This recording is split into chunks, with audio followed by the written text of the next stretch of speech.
Bonjour à tous, nous poursuivons avec la 7e Mishnah du premier Pérec. À la suite de ce que nous avons vu, où la Mishnah nous avait expliqué toute cette procédure, comment déshonorer la femme sota avant de lui faire boire.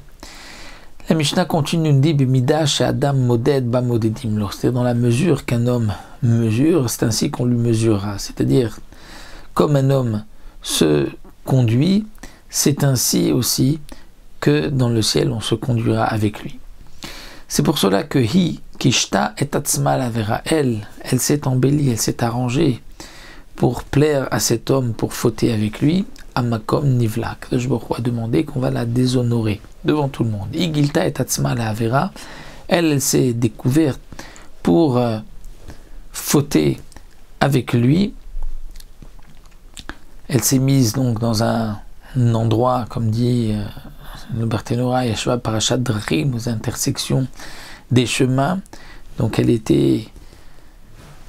s'est dévoilée, si on peut dire, à cet homme qui a fauté avec elle, dans tous les sens du terme, dévoilée. Et donc, Amakom Gila Alea, Kadosh Baruch Hu a aussi fait la même chose, c'est-à-dire que on l'a dévoilée, on va l'amener au char Nicanor devant tout le monde.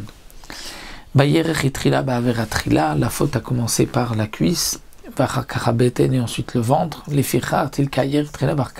pour cela que lorsque les os vont pénétrer en elle, c'est d'abord la cuisse qui va être frappée en premier, ensuite le ventre, ou shear kolagouf lofalet, et de toute manière tout le corps non plus ne va pas être épargné de la maladie, bien que dans le pasouk on ne parle que du ventre et de la cuisse, mais le reste du membre aussi vont, comme nous le verrons par la suite, changer de couleur et vont être aussi atteints par les os de la sota qu'elle aura donc bu.